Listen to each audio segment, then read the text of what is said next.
You're going through something right now, something real, something that has disrupted the way your life used to work. It might be a breakup, a loss, burnout after years of effort that was supposed to lead somewhere, financial pressure that won't let up, a plan or path or role that simply stopped working and you don't know why. Or maybe it's been repeated effort with no reward, showing up doing what you were told would matter and watching it lead nowhere. Whatever it is not small, and it is not imagined. You tried, you kept going when most people would have stopped. You did what you were supposed to do, you made the effort, you showed up. And for a while, effort used to work. It used to mean something, it used to move things forward, but now it doesn't. Now something else is happening.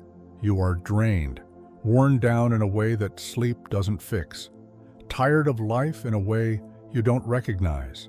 You feel behind, like everyone else is moving and you are standing still, or worse, going backward.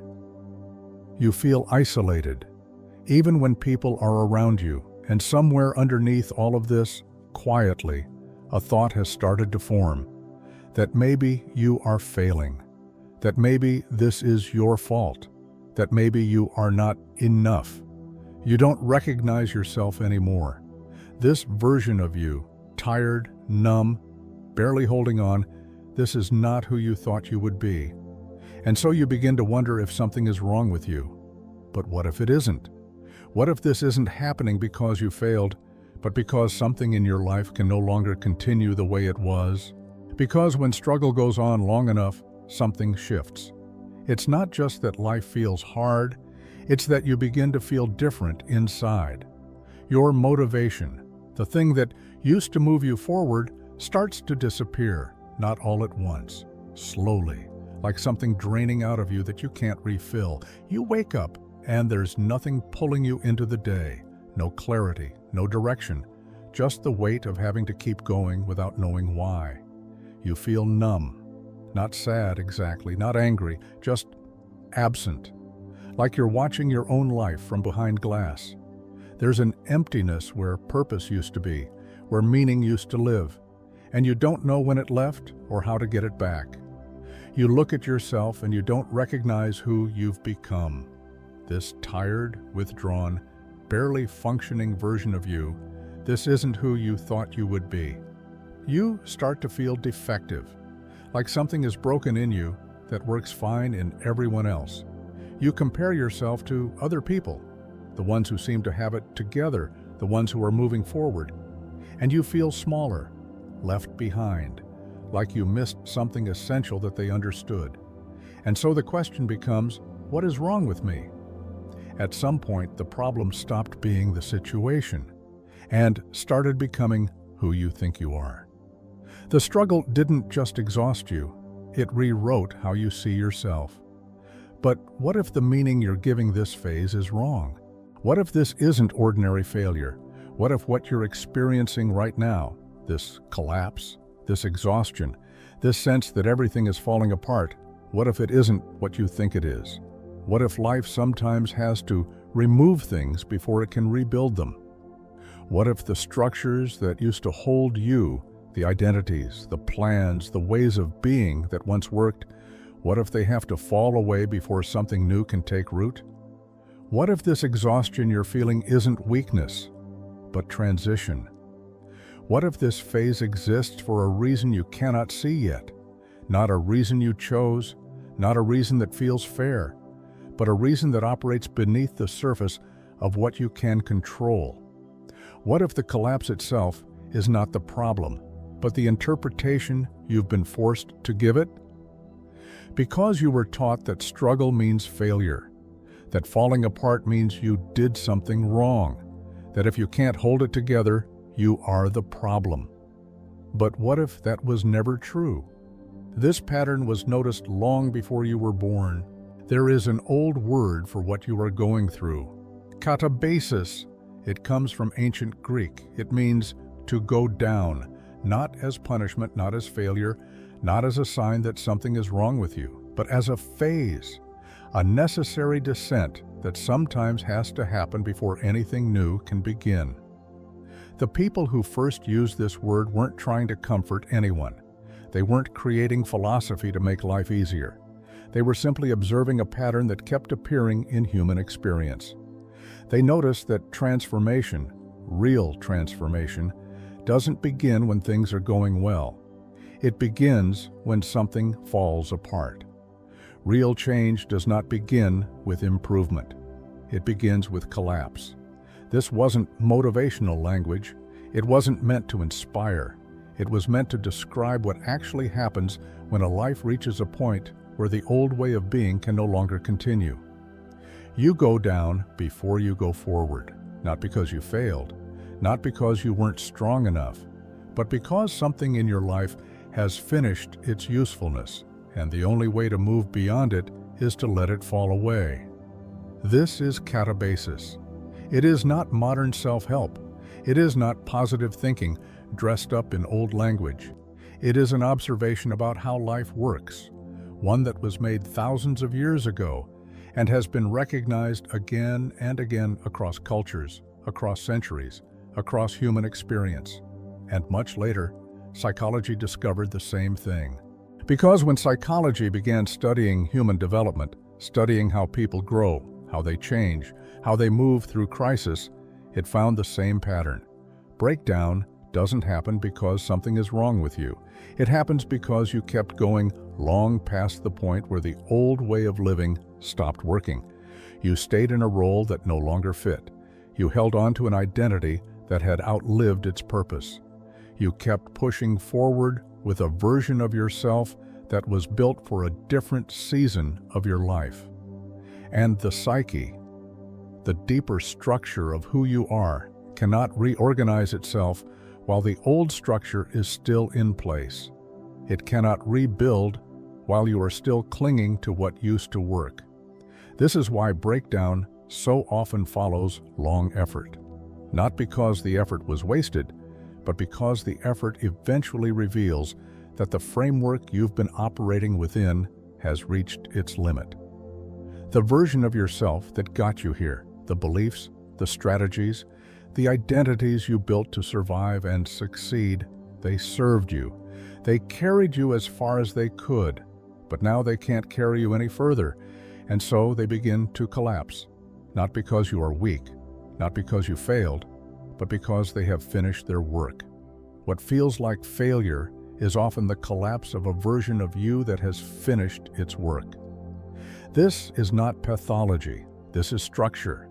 The old self must loosen before the new one can take root, and that loosening, that falling apart, is what you are living through right now. It is painful. It is disorienting. It feels like the end, but it is not destruction. It is transition. I once listened to a man who described this period of his life to me. His life for a time had been stable. He had work, a marriage of 8 years, a routine that functioned. Nothing appeared wrong from the outside. And then, quietly, it began to fall apart. The marriage ended, not dramatically, not with rage or betrayal, just dissolution. Two people who had built a life together realizing it could no longer continue. The divorce happened, and not long after he lost his job. The two events were not directly connected, but they happened close enough together that the second collapse felt like confirmation of the first. He tried to recover. He applied for work, dozens of positions, then more. He updated his resume. He reached out to contacts.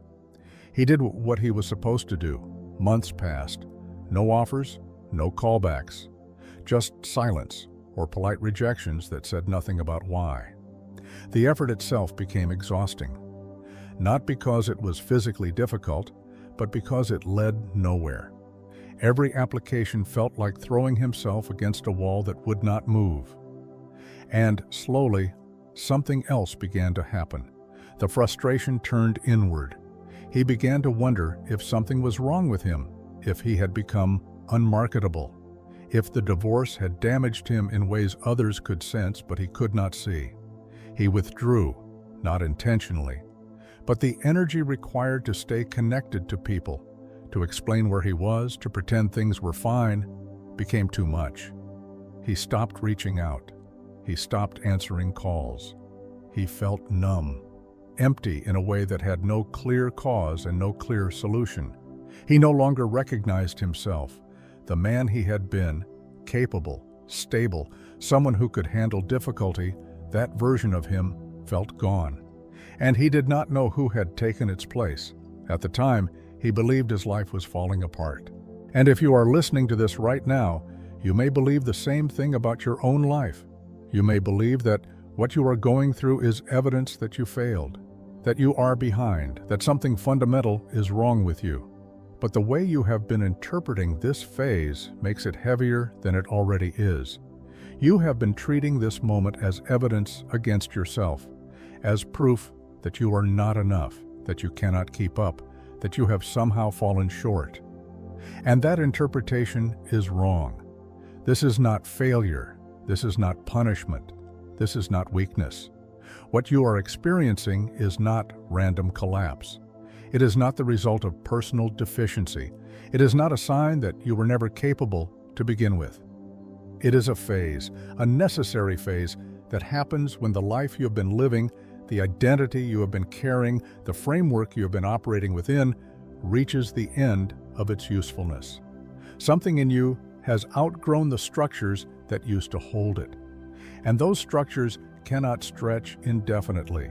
They cannot expand to fit what comes next. They can only fall away. This phase is not here to destroy you. It is here to remove what can no longer carry you. The exhaustion you feel is not because you are weak. It is because you have been holding on to something past the point where it could still support you. The numbness is not emptiness. It is the space that appears when the old meanings no longer fit and the new ones have not yet arrived.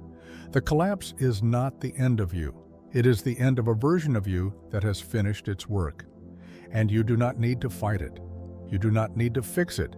You do not need to restore what has fallen away. You need to stop personalizing it. Stop interpreting this phase as failure. Stop blaming yourself for what is structural, not personal. This phase exists to reshape you, not to end you. And if that is true, if this phase exists to reshape rather than destroy, then something else must also be true. This phase ends. It does not last forever.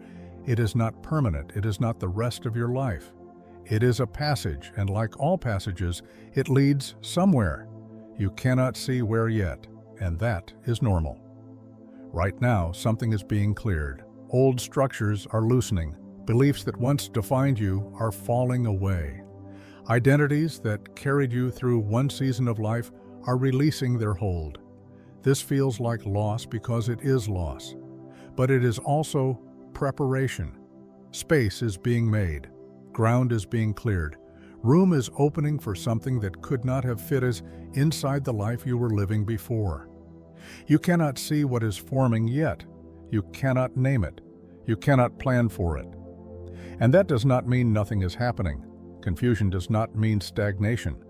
Uncertainty does not mean you are stuck. Not seeing the path does not mean the path does not exist. It means you are still inside the transition, and transitions, by their nature, do not reveal themselves while you are moving through them. This is not the end of your story. It is the end of the old one. And many people, perhaps most people, only understand this phase after it has passed. While they were inside it, it felt like failure. It felt like collapse. It felt like proof that something was wrong with them. But looking back, they saw something different. They saw that the life they were trying to hold together had already finished, that the version of themselves they were trying to preserve had already outgrown its usefulness. They saw that the breakdown was not random. It was structural.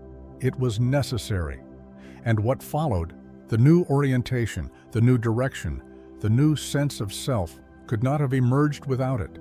You are not there yet. You are still inside the descent, but the descent is not destruction. It is movement. Years later, the man I spoke of earlier came to understand what had happened to him, not immediately, not while he was still inside the collapse, But gradually, as time passed and clarity returned, he found work again. Not the work he had been chasing during those months of silence and rejection, something different, something that aligned with a version of himself he had not known existed before the breakdown. His values had shifted. The things that once mattered to him, the markers of success he had been taught to pursue, no longer carried the same weight. He stopped trying to return to the life he had lost. He stopped trying to rebuild the old structure, because he realized slowly that the old structure could not have carried who he was becoming. The marriage had ended not because he failed, but because it had reached its natural conclusion. The job he lost was connected to an identity he had outgrown without realizing it. The collapse was not punishment, it was clearing, and the life that followed, quieter, more grounded, more aligned with what he actually valued, would not have been possible without it. He told me this himself, not with triumph, not with the relief of someone who had won something, but with the calm of someone who finally understood. What saved him wasn't strength. It was understanding what this phase was for. This is why understanding matters. This is what changes how a collapse feels, not while you are inside it, perhaps, but after. When you can finally see that it was not destruction, but reorganization. This is why this phase doesn't have to destroy you, because it is not designed to end you. It is designed to remove what can no longer carry you so that something new can take root. If you are watching this, you are not alone in what you are going through. Many people have lived this phase. Many are living it right now, at this very moment. And many have passed through it and emerged with a different understanding of what it meant. This is not a rare experience. It is a human one. If you have been through this phase, if you once believed your life was falling apart and later came to see it differently, I invite you to share that below in the comments. Not as a success story, but as recognition, so that others who are still inside the descent can see that it does not last forever. And if you are still inside it right now, if you are drained, lost, unsure of who you are or where you are going, you are welcome here. You do not need to have it figured out. You do not need to be on the other side yet. This is a place where collapse is understood, not judged. The comments below are not just for feedback. They are a shared space, a place where people who have lived this pattern can see each other, where isolation becomes recognition. Some paths only reveal themselves after you've walked through what felt like the end. If this video helped you feel less alone or gave language to something you could not explain, consider liking it so others who need it can find it. If you know someone who is going through this phase, someone who feels like they are failing when they are not, share this with them. And if you want more like this, subscribe. Because there is more to understand about how we change, how we endure, and how we become. Thank you for being here.